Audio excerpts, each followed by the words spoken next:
A minha infância foi praticamente junto com a Elba Ramalho. A Elba Ramalho frequentava um lugar chamado Buracão, lá em Campina, que era um boteco. Ela deve ter uns 10 anos a mais que eu.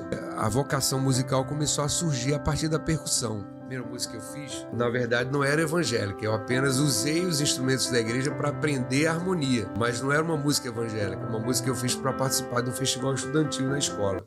Ô Sérgio, mais de 30 anos de carreira, 30 trabalhos gravados fora, a nova estrutura da música, nós temos muita coisa para conversar.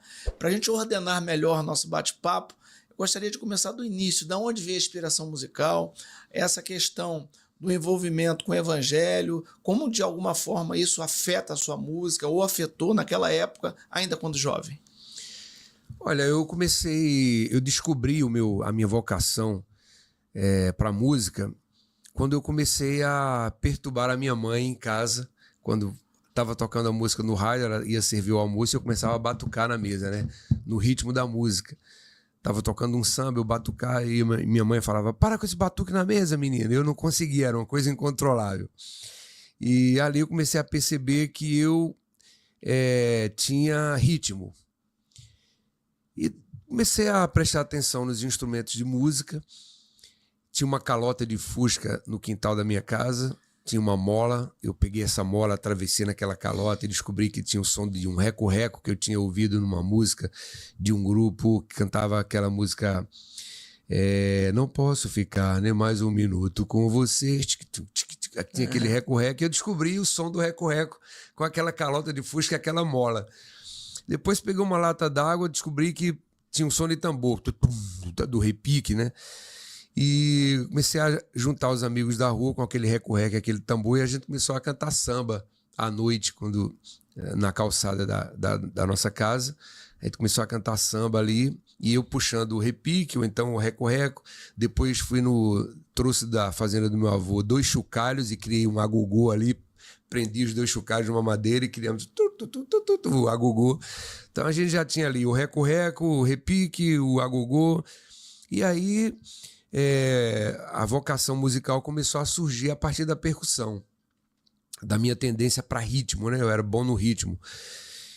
Pouco tempo depois é que aconteceu um fato inusitado de um primo meu. Eu era de uma família pobre e esse primo meu tinha uma família muito rica. Ele, percebendo que eu tinha vocação para música, ele aparece na minha casa com um violão. Aí eu falei para ele: o que é que eu vou fazer com isso? Se você fazer instrumento de batuque, de percussão. Ele falou: não, acho que você tem essa vocação para música e eu quero aprender violão. Aí ele deixou umas revistinhas de banca de jornal comigo para eu aprender a fazer as posições. E eu já não tinha problema no ritmo, então eu aprendi aquelas sequências, aquelas notas no violão e consegui encaixar no ritmo da música. E umas 3 semanas depois ele veio para começar a tomar aula comigo de harmonia. Olha só como... Em 3 semanas eu já estava com noções de harmonia, que antes era só percussão, só ritmo, agora é harmonia também. Qual era a tua idade, não sei? Essa época eu tinha uns 10, 11, 12 anos. Foi nessa faixa aí, entre 10 e 12 anos. Aí comecei a me enturmar com o pessoal da igreja. Eu frequentava a igreja congregacional de Campina Grande. Meu avô era zelador da igreja, então eu tinha acesso aos instrumentos de música da igreja quando ele estava lá.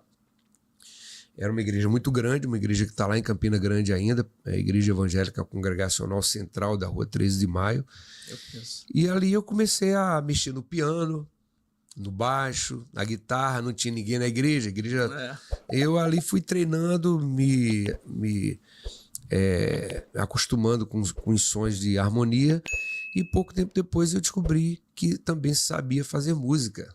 Usando a harmonia do piano ou do violão, eu comecei a fazer música por mim mesmo, né? Minha primeira música foi essa aqui, a primeira música que eu fiz. Na verdade, não era evangélica. Eu apenas usei os instrumentos da igreja para aprender a harmonia. Sim. Mas não era uma música evangélica, uma música que eu fiz para participar de um festival estudantil na escola. Seu doutor, eu sou um pobre empregado, vim aqui preocupado, reclamar do meu patrão. Há mais de um ano que ele me fala. Mais de um ano que ele me fala. Ih, tá fugindo da letra. Seu doutor, eu sou um pobre empregado. Vim aqui preocupado reclamar do meu patrão. Há mais de um ano que ele me paga só metade, e pra não fazer alarde não fui pra televisão. Mas tá aí o CPF, identidade e a carteira do trabalho, pega aí na sua mão. Vamos logo, por favor, vamos embora, que já tá chegando a hora de trincar o meu cartão. O meu nome é Zé da Silva, brasileiro, não descendo de estrangeiro, olha a documentação. Trago a documentação bem escondida, só falta a folha corrida que eu perdi na lotação. Mas tá aí o CPF, identidade e a carteira do trabalho, pega aí na sua mão.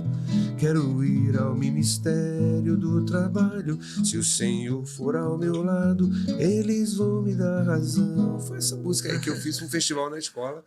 Você vê um garoto com 12 anos de idade com essa mentalidade aí de composição, um nível social, né? Uma visão social do empregado, do empregador. Naquela época, com 12 anos, eu já tinha essa noção. Meu pai trabalhava, era empregado.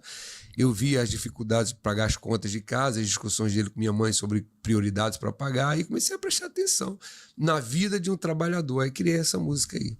Muito bacana. Você é de Campina Grande. Sou de Campina Grande. Bacana. A minha infância foi praticamente junto com a Elba Ramalho. A Elba Ramalho frequentava um lugar chamado Buracão, lá em Campina, que era um boteco. Ela deve ter uns 10 anos a mais que eu. E eu ia lá para ver o baixista dela tocando, né? E aí, um dia ela anunciou que ia pro Cassino do Chacrinha, lembra disso? Lembro. Era uma sexta-feira. Toda sexta-feira ela tocava nesse bar chamado Buracão, lá em Campina Grande. E numa sexta-feira ela anunciou que ia pro Chacrinha. E a gente aplaudiu de pé na hora e tal. Assistimos o programa no domingo, ela cantando, só que ela nunca mais voltou para aquele bar de novo. Foi e ficou. Arrumaram um lugar para ela aqui no Rio, aqui mesmo ela começou a morar e a carreira dela foi embora. O que me chama muita atenção, que eu já recebi nessa mesa aqui alguns irmãos de Cristo também nosso, e as histórias, elas se repetem. Porque a história do Eli, também a família dele era zeladora da igreja, e ele ia para dentro da igreja. Do Eli Soares. Eli Soares. E ele ficava mexendo nos instrumentos. O Marcos Salles também tem uma história. Então, assim, às vezes a gente não tem noção como o incentivo, algo que vem tão natural, que de alguma forma até missional, que o Senhor põe na vida da gente, e a gente até, de alguma forma, trava uma criança, impede que uma criança tenha contato com o instrumento. Você vê que você começa com isso muito jovem e com 12 anos já estava compondo. Já estava compondo. Então, assim, como que é a história, né? E como que é o processo. Como é que Deus, por vezes, permite assim, que algumas coisas brotem na gente, vem do alto, e às vezes a gente, humano, não tem essa percepção. Portanto, você mãe, você pai, se teu filho começar a pegar os baldes, começar de bateria, fizer bateria em casa, lata de marmelada, incentiva, lata de marmelada, deixa ele criar asa e ir embora. Deixa ele criar asa. E você também se inscreva no nosso canal. Se você não é inscrito aí no meu canal, Edgar Martins Júnior, inscreva, divulga esse link e incentive seu filho nessa bagunça. Por um dever de justiça, tem que absolver a minha mãe aqui, porque quando ela viu que eu levava jeito, ela parou de pedir para eu batucar. Só ficava incomodada, mas não me pedia mais para parar de batucar. Até que eu comecei a criar os instrumentos de música e a música começou a entrar de vez na minha vida.